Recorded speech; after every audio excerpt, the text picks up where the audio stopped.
CEO Schembecker said, it's the team, the team, the team. Thanks, Russ. Thanks, Corey, for leading the Manufacturing Council and making this possible, and thanks to the board of the Manufacturing Council. Everybody here? Is that okay? Yeah. All right, just didn't know to do it. A little bit more. Yeah, a little bit more? Okay, thank you. I do several things around here. I'm part of the Manufacturing Council, I'm part of the Northern Michigan Angels Investor Group. I'm affiliated with Manufacturing Renaissance in Chicago, and I'm a member of the Digital Manufacturing Design and Innovation Institute, which is headquartered in Chicago, and we're going to talk a little bit about that in a minute. But I'm also the cruise director for this segment of the agenda on digital manufacturing. I've got a few slides to set the stage, but I'm going to be joined by some leading software developers. Autodesk, if you guys can come on up to the front of the room, and ANSYS, you guys can come up to the front of the room. And they're going to have some questions. And Jeff Gothard from Brand Traverse Tool is going to lend his expertise as well.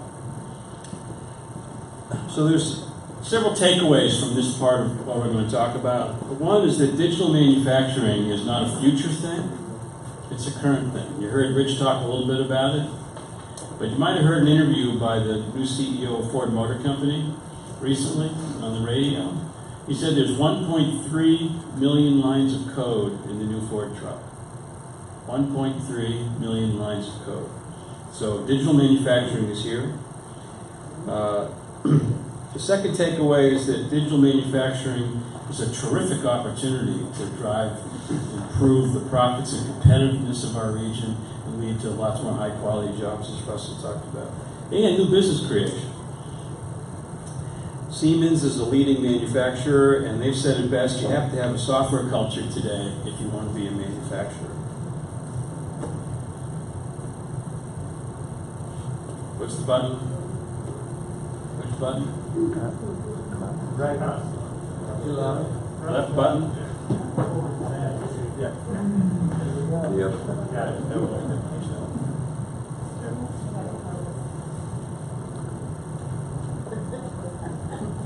You guys thought I was, which one should I have? The right side? Not the left side. All right. So let's start with the definition. What is digital manufacturing? Well, it's the seamless flow of data across the entire value chain involved in making a product, linking every phase of that product lifestyle. Think of a single digital thread that moves from product design through sourcing, through production, through distribution, to point of sale, to product use, and oh, by the way, a feedback loop to all the other people that were in that chain. That's what digital manufacturing is all about. Now, here are some examples. I'm not going to read them all. I'm going to focus on the bolded one because it's a big data, new products, Internet of Things story, and it's Northern Michigan based. It's hard to find a more mundane product in the world of manufacturing than a manhole cover or a fire hydrant, right? But we have a world-class manufacturer of those products here, and they innovate.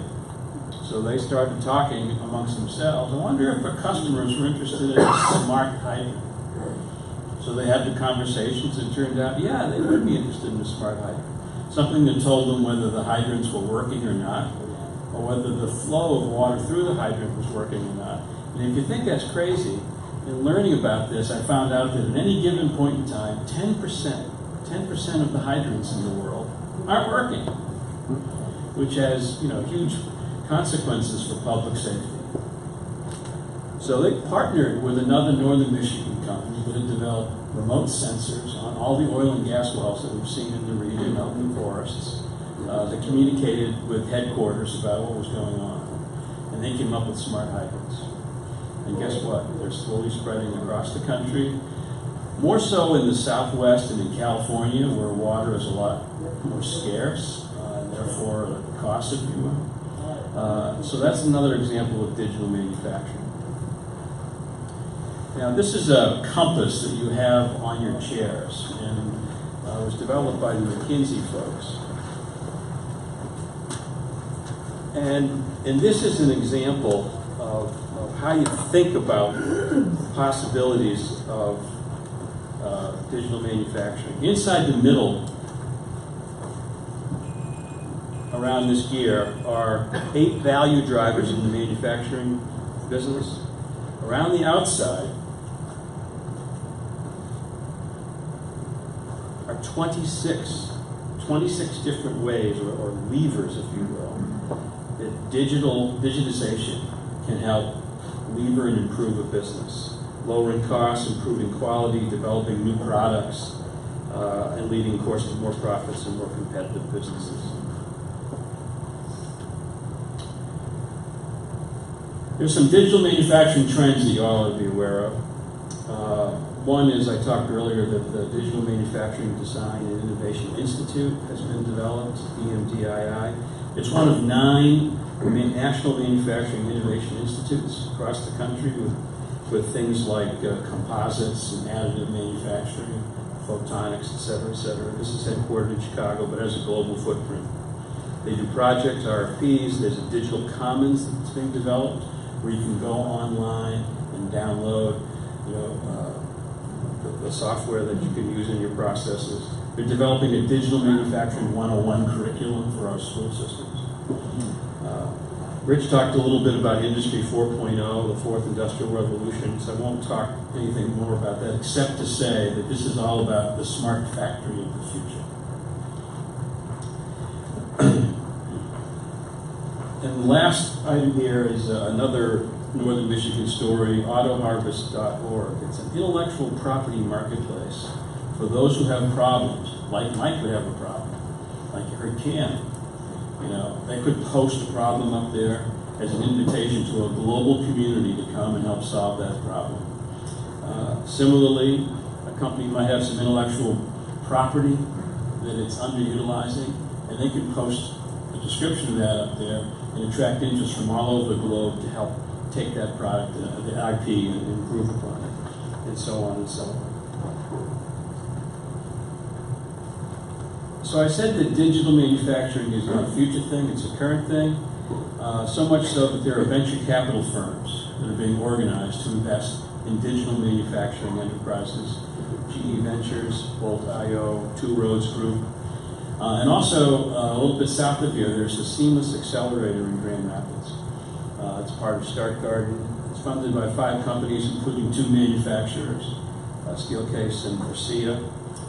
3 of their first cohort was in manufacturing, and Chuck Kushi from Traverse City was the #1 graduate of the most recent cohort.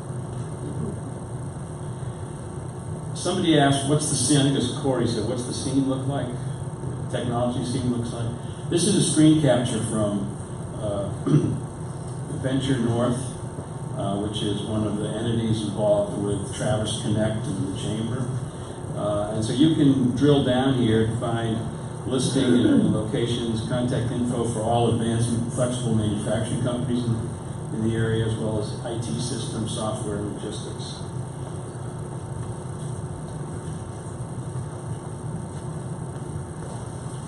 So I'm going to close out my remarks before I turn it over to our software partners with a call to action. This is from Brookings, and they've done a lot of work demonstrating that if you want high-wage jobs, you want more economic development, you should fish where the fish are, which is America's advanced industries. And there are 2 of them in the room tonight, manufacturing and technology. And I really thought it was kind of coincidental that Brookings said, in the end, regions can benefit if their advanced industry communities can become meetups. This is a meetup. Meetups of software and hardware competency. So echoing what Corey said, hopefully this is a first step. Now I want to turn it over to Autodesk. You guys want to come up and say a few things? Sure. Maybe introduce yourself and talk a little bit.